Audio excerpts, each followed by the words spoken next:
Hello, this is Reverend Bill Ryan, and it's Saturday night, the 11th of January, and got a couple of crazy things happening today. We still have the wildfire in LA raging through the city. Hopefully, they get some water. I saw a scene. Uh, don't know when it was taken. I think it might have been taken yesterday, but they were out of water and they were getting a traffic cone, scooping them with water off the street and throwing it on the fire. These are firemen now because they had no water. Really, I don't know who's to blame. I was thought about maybe doing a podcast on that, and I may still, but seeing this raging fire, like hell itself, these guys are basically throwing cups of water on it because they don't have any water. That's crazy. Um, a little bit less crazy is we've actually had snow in the Atlanta area. I've been here, I think I'm on my fourth year now, and I've never actually seen snow. It was only probably about an inch. The problem with that was that it was freezing, so it it fell and then it turned to ice. So it was mostly a sheet of ice. Being in Atlanta, they shut everything down, and I guess they're closing early today because of they're worried about the icy conditions on the road. I mean, in Boston, this wouldn't even been a consideration. I mean, we wouldn't have been called the snow. And I guess here it was a plowable event. So anyway, well, getting getting back to what I was going to do today is, so I decided that I was going to do something a little bit different, and that was I was going to find interesting facts about the Bible and Jesus in particular that you may not know, and just kind of throw those out there. I mean, I find it kind of interesting, and a lot of people maybe have been to some kind of a CCD or Catholic school or some kind of Christian school or what have you, and they don't know some of the more interesting things about the life of Jesus. So I thought I'd kind of share that in the Bible in general. One thing was pretty interesting is it supposedly, I know I live by this, is the most important time to pray is on the threes. I don't know why it's on all the threes, but I do know that at 9 a.m., that was when they crucified Jesus on the cross. And then noon, 3 hours later, is supposed to be a good time to pray. 3 p.m. is an important time because that was when he actually drew his last breath and died on the cross at 3 p.m. And then 6 p.m., 9 p.m., midnight, 3 a.m., and then 6 a.m. So the threes, it's an important number as far as prayers go. It always helps if you pray on the threes. And like I said, it's something I make a point of doing. Another thing is, not many people know that people have actually been to heaven without dying. There were there were well, there were three, and then there's a fourth, I guess. But the two first ones were Enoch and Elijah, who were prophets, in case you didn't know, and they went there. I believe they didn't die. They went there as human beings. They went there to be witnesses for the final days, and also because of their loyalty and obedience towards God, He took them up there. And they're going to actually be playing a major part in Revelations when that comes with the rapture, etc. Also, Moses went up there. I think he actually may have died though.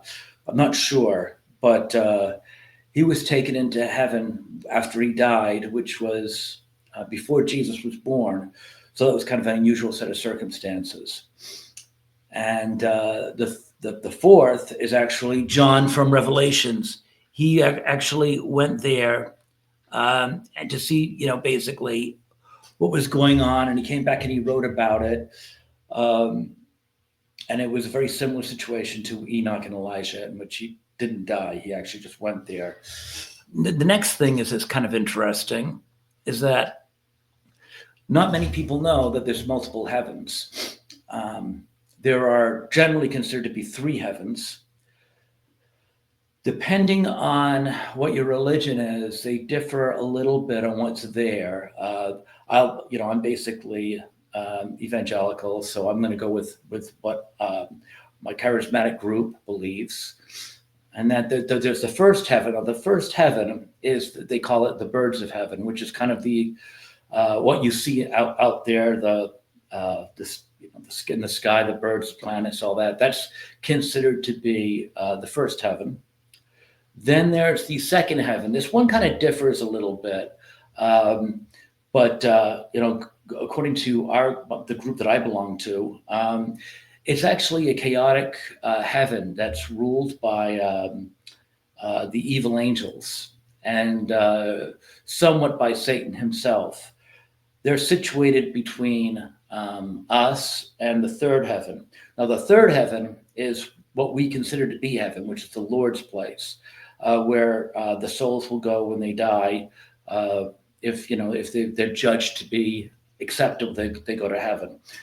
The interesting part about the second heaven is it's pretty chaotic, and these angels are constantly fighting against the order of things. So sometimes there's some fighting between the good angels and the bad angels, and apparently they attempt to keep prayers from going to the third heaven. So you find out that a lot of people that are successful with their prayers, they pray often. And the reason why they pray often, I think Daniel and David were known for that, is because a lot of times their prayers can be stopped through the second heaven. So if you continue praying, your prayers will eventually get through, and that's the belief there. So if you pray often, your prayers will eventually penetrate the second heaven and get to the third. Another interesting fact is, as Jesus was dying on the cross, he said, my God, why hast thou forsaken me? And a lot of people think he was talking to his father. And in a way, I suppose he was, but actually that was the scripture. He was praying. And that's Psalm 22, verse 1. If you look, you'll see that starts off by saying, my God, why hast thou forsaken me? So it was actually a prayer Jesus was saying on the cross, not so much a cry of pleading. He was praying. Another one now is, a lot of people are very familiar with the Archangel Michael as being the most fierce fighter of all the angels. Well, according to biblical scriptures, etc., during the time where Lucifer was cast out, Michael was actually a very minor angel. There are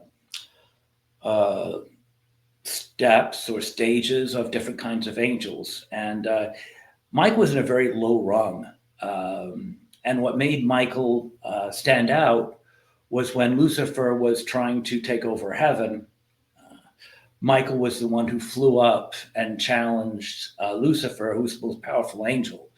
So, it was kind of a shock that this little-known angel, Michael, who is, like I said, on the ranking order, a pretty low rung, would actually have the audacity to charge and attack Lucifer.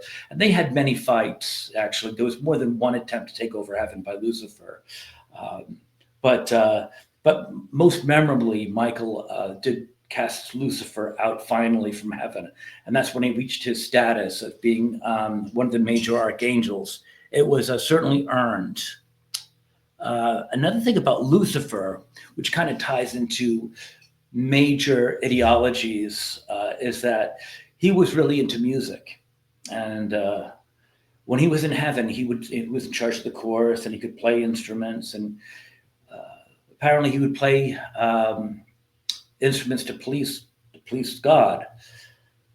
And this plays into things because when he was finally, when he became disgruntled, he actually started to pull away from the chorus and he stopped playing music. Although apparently that's really what he was really known for. And when he was tossed out by Michael, Archangel Michael, A lot of people think that's how he turns the youth or whomever into sinners, is the fact that he does it again through music. That is his wheelhouse, and he operates through music, and that's what the impression is that people now that listen to music, they're very aware of what's being said, because Lucifer generally likes to operate through music, and he's very good at it. Next thing, a lot of people know the first part of this, that Emperor Constantine made the official religion of Rome Christianity, which was a major stepping point for Christianity because it solidified it, and that was a major step up. What a lot of people don't know is that Emperor Constantine was a pagan. He was not a Christian, and the reason why he actually made Christianity the official religion of Rome was not because he believed in Christianity. As a matter of fact, there's a story I believe to be true. I believe to be true, and that when he was dying, he sent away the priest. He wanted the pagan priests to come in and pray for him. The reason he did that was purely political. The Christianity movement was unstoppable. So Emperor Constantine saw that if he did not embrace Christianity, it could go against him in a number of ways. He could lose power. So it was a political decision. It was not a personal religious decision. Constantine did make Christianity strong by making it the official religion of Rome, but it was not because he believed in it. It was, again, political. Let's see. Not many people know this, but Jesus was multilingual. He had 3 languages. He could speak Hebrew, Aramaic, and Greek. A lot of people argued about what they thought his primary language was, but it's pretty much understood it was Aramaic. That was his first language that he spoke, but he was, like I said, multilingual. Let's see. Jesus was most likely crucified on April 3rd, 33 AD. Other dates are possible, but that's the one that's generally considered by most scholars. Let's see. Christ is not a surname. Christ is a title. It means anointed one. They did not use surnames back in those days. So if you were referring to Jesus, which actually was a common name back then, he would be Jesus, son of Joseph. Or he could even be Jesus, son of Joseph and Mary. But yeah, Christ was not a surname. It was just a title. They didn't have surnames back then. Little known, did you know that Jesus had siblings? He had, let's see, there was 5, I guess he had 5 brothers, maybe? Let's see. 5, no. Well, there's James, Joseph, Simon, and Judas. So I guess it was, it would be 5 if you counted Jesus. And I think there might have also been a sister there too. I'm not 100% sure. But his brothers were James, Joseph, Simon, and Judas. And there's a reference to that in Matthew 13, verse 55, if you want to look at that. One of the reasons why people had a really hard time believing that Jesus was special was because he came from Nazareth.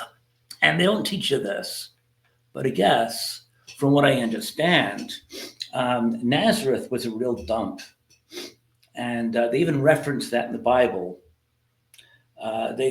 In John 1, verse 46, somebody finds out that Jesus came from Nazareth and made a comment, can anything good come from Nazareth?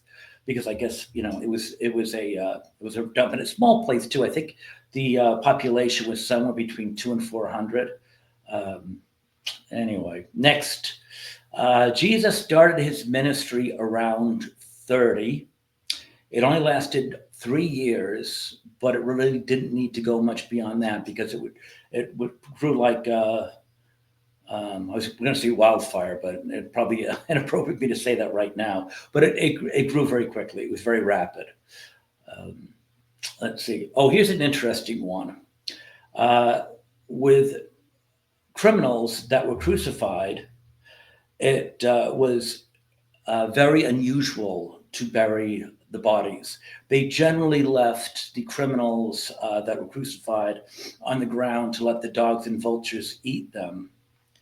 This was obviously not in Jesus' case because Joseph of Arimathea, a secret disciple of Jesus, with Nicodemus, went to Pilate and he asked special permission to be able to give Jesus a proper burial.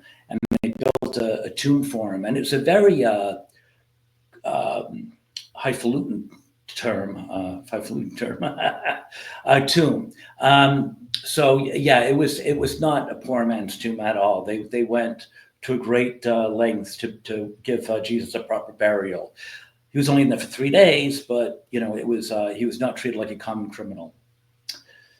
Jesus was on the cross for apparently, I don't know, 6 hours, I guess, 9 a.m. To 3 p.m. So 6 hours, yes. Let's see.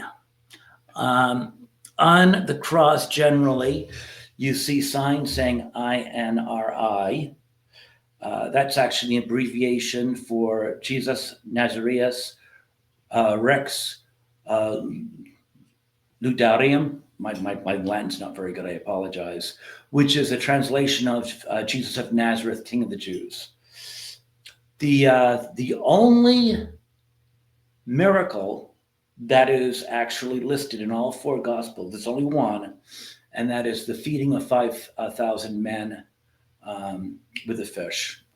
Is apparently the only miracle that's listed in all 4 Gospels.